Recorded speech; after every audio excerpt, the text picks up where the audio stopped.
Hey beauty, it's Ker-leen. Thank you for tuning back into my channel. In today's video, I will be going over all of the designer fragrances that I currently have in my collection, but I'm going to be challenging myself to talk about each fragrance in 1 minute or less. So it's a little bit of a challenge for me and a little bit of fun for you. So if you're interested in watching, please stay tuned.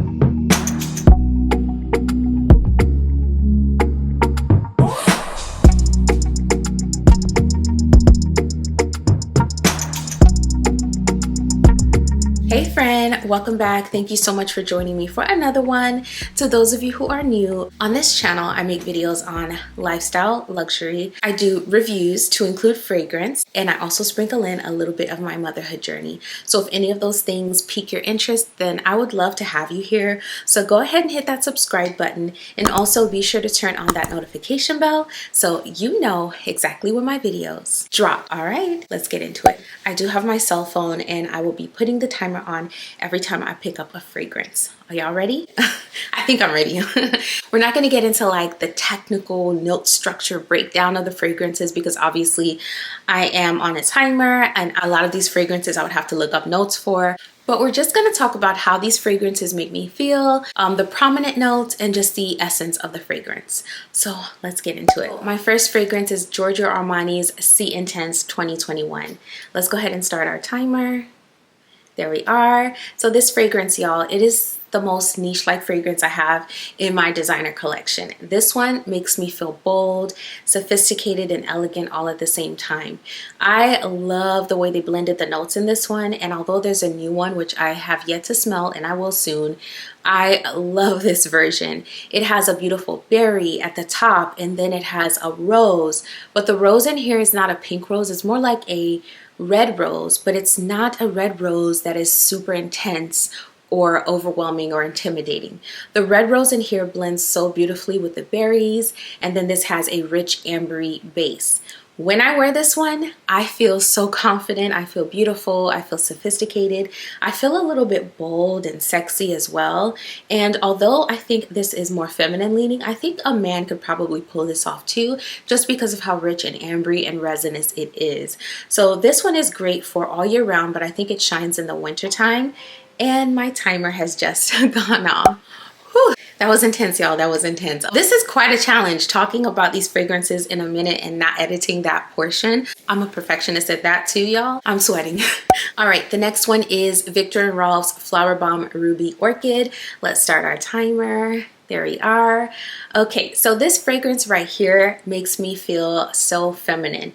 This is your super sugary sweet, flirty, girly, feminine fragrance. When I wear this, I feel like that girl because it's just so bubbly. Like it's a really sugary sweet fragrance that's really dense, but it's also very bright, and I think that's due to the peach note that's in here. It has a peach at the top, and then you get all that sugary sweet goodness, and this is just so beautiful. Now, although this is sugary sweet, it still maintains that DNA of this line of fragrances, and I love that DNA. I think it's such an addictive, kind of narcotic-like DNA. My husband loves when I wear this, and y'all, when I wear this, like I said, I feel like that girl. So this is one, if you love sugary sweet fragrances, if you love really girly fragrances, if you want something that's gonna hold up in the winter time, I would highly recommend this one. And my timer has just gone off. So this next one is Carolina Herrera's Good Girl. Let's start the timer. There we are. So y'all, this fragrance is one of the most boss babe like fragrances that I own, and I don't own that many like femme fatale fragrances, but this one right here is that fragrance. When you wear this, you're gonna feel like a boss babe. That's how I feel. And when I first picked this up, my husband couldn't get enough of it. So although this is a very bold and dark and deep fragrance, it's also very, very feminine and very sexy, which I love. So when this is all done and it's almost done, I'm gonna pick up the Supreme version because I just love this. The notes that are most prominent to my nose are that beautiful tonka bean, the coffee note, and also just the tuberose that's in here as well. I think the tuberose is just gorgeous in this fragrance. So let's see how we're doing on time. 12 seconds. Y'all, if you want to feel like that girl, Pick this one up or the Supreme version and you will not regret it. This is one of my faves. And we're done. The next one is Jean Paul Gaultier's La Belle. All right, so this fragrance is one of the most elegant and refined fragrances I have in my perfume collection. Although I have decluttered quite a bit of fragrances, this one for some reason is not going away anytime soon. It has stayed the course and it is just a beautiful fragrance. So beautifully done. I love the pear note that's in here. It's like this juicy pear, but it's also very sweet. So this isn't like a bubbly bright fragrance. It's a really sweet and juicy fragrance, like an overripe pear. And then I have that beautiful vanilla that I start to detect, and the vanilla is what I detect the most on my skin, but then there's a vetiver in here that when I spray this on my clothes I get more of that vetiver. But when it's on skin, the vetiver is not something I pick up a ton of. I feel like it's just more of a grounding note for this fragrance. This is very rich and sweet, and this is a beast mode fragrance. And my timer has gone off. The next fragrance is Jasmine Desange by Christian Dior. Let's start the timer so we can talk about this gorgeous fragrance. Here we are.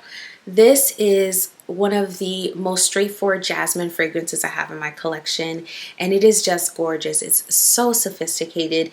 It's a very indolic jasmine, but it's not anything that is overwhelmingly animalic or anything like that. It just smells very fresh, very photorealistic, very pure, and I love that. As you can see, I have quite enjoyed this fragrance, and it is something that I'll be enjoying even more this upcoming spring.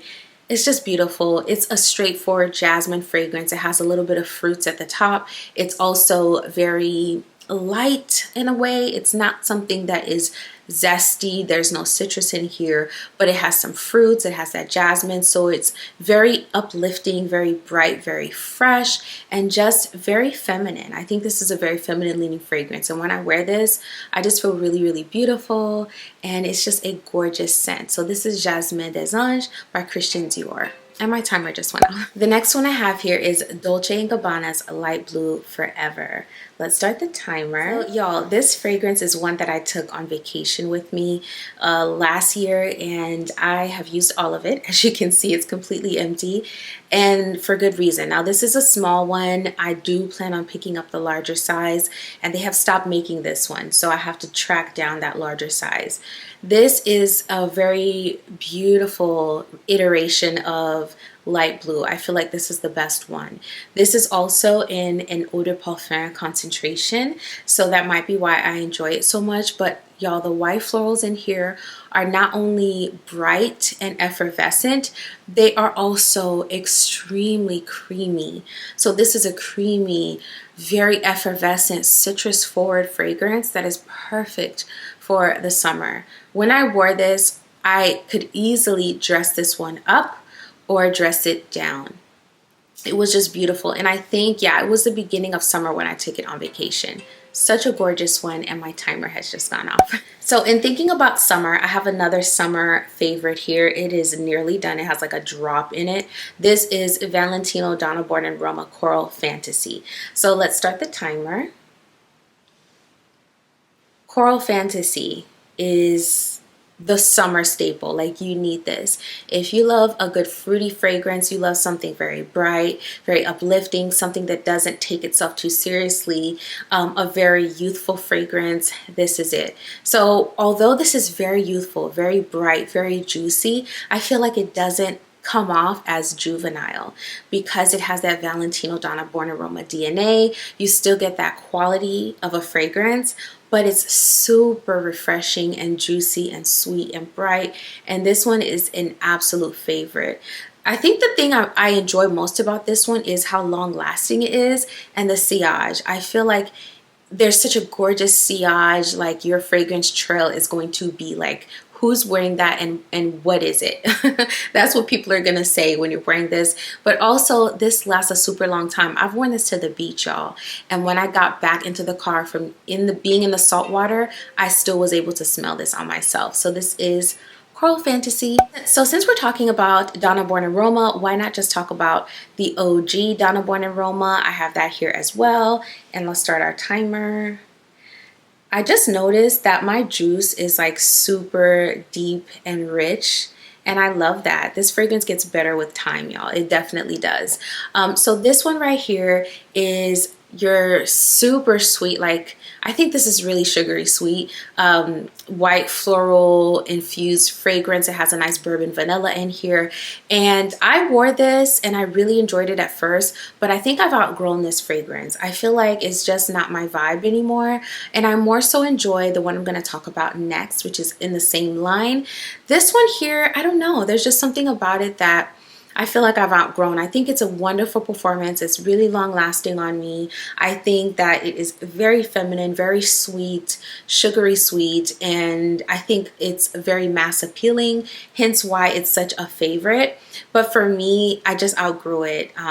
Yeah, that's all I have to say about this one. This is Valentino Donna Born in Roma, the OG. So the Donna Born in Roma that I have been absolutely obsessed with is the newest limited edition Pink PP. Let's start the timer. So Pink PP, I did a whole video on this. I will link it here. This is the best one in my opinion. Well, it might be a tie between this one and Coral Fantasy. I also really like the Yellow Dream. I feel like that one's very sophisticated as well, but I think this one probably tops the cake for me. This is at the top of my list for that line of fragrances. This one is also white florals, but it's not overly sweet. It's not like nauseatingly sweet. It has the right amount of sweetness, the right amount of white florals, the right amount of vanilla in here. I think this is so sophisticated. It smells very high end. And yeah, this actually really does smell like a niche fragrance in my opinion, because the notes are so beautifully blended.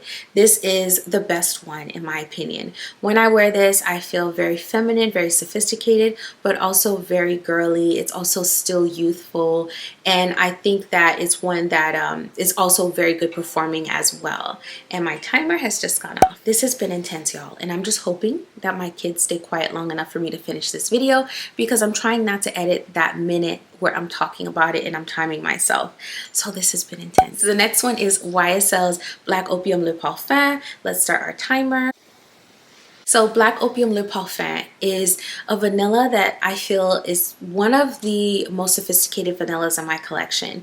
It's almost like a niche fragrance in my opinion, and this is the only Black Opium that I've been able to jive with, because the other ones I feel like they were very headache inducing and sharp and heady for me and for my taste. I've tried the original, I've tried some of the other flankers, and none of them really appealed to me, but when I smelled this, I picked it up the same day. I was like, yes, please and thank you, in my cart. Actually, I went to Macy's and picked this up and I did not regret it one bit. This is one of my favorite vanillas. It has 4 different kinds of vanilla, very sophisticated, not overly sweet, just very beautifully blended. I feel like this one, that's what makes it so special, is it's not like a overly sweet fragrance, but it's a beautiful concoction of warm and enveloping vanillas. So that's YSL Black Opium Le Parfum, and my timer has just gone off. If you've been watching my videos for a little bit, you know this is one of my favorite fragrances and one that I'll be wearing this winter, and that is Burberry Her Elixir. So let's go ahead and start our timer. There we go. Burberry Her Elixir is an elixir. Just like the name would imply, this is an elixir. It's an elixir of fruit, and imagine like whipped cream, a beautiful woody notes. Like, this is an elixir, a feminine, sweet, soft elixir of sorts. I love this fragrance. It's also very soft and inviting and powdery and just very womanly in my opinion. When I wear this, I feel extra uber womanly and feminine and sophisticated, and just like I am the most sweet smelling person in the room. This is one of those fragrances that when I have it on, I feel like I am wrapped in like blankets or silk or satin. That's the vibe with this fragrance. I think this is a beautifully done fragrance, year round approved, but also would be very nice in cold weather, and I think it's going to cut through on those really cold and windy days. This is Burberry Her Elixir, and my timer has gone out. We are at the last fragrance. This is another Carolina Herrera perfume, and this is Very Good Girl. So let's start our timer. So Very Good Girl, I picked this one up because I wanted something with a lychee, with a rose that was sparkling, that felt very feminine, very sexy, very bright and uplifting, and that's what I got in this one. This has been compared to Delina, but I think it's very different from Delina. I think they both have a similar style, a similar vein, but they're two different fragrances. And I think this one is brighter, zestier, more uplifting, and Delina is like more creamy of a rose. Delina is one that I couldn't vibe with because it made my head hurt. When I think I had only sprayed a sample of it, or I think I was at the store and I sprayed it and it just made my head hurt. And ever since then, I've tried it. Every time I try it, it's the same thing. But this one gave me those elements of Delina, the rose, the lychee, just that sweet tartness without the headache inducingness, if that makes sense. My timer is up. So that was intense. That was really intense, y'all. Trying to talk about these fragrances in 1 minute was quite the challenge, but I hope that my challenge was your enjoyment in this video. If you enjoyed, don't forget to give this video a thumbs up and let me know, do you have any of these fragrances? Also, would you like to see more of these speed round minute reviews? Let me know in the comment section. I do a lot of fragrance content on this channel, so if that's your thing, then go ahead and hit that subscribe button to join the family, and also turn on those notifications so you never miss another video. Before you click off of this video, I just want to remind you that you are amazing and that I'm rooting for you. Whatever it is that you're pursuing today, just know that I'm rooting for you, and I hope you have an amazing rest of your day. Thank you so much for spending some time with me. I will see you in the next one very soon. Bye.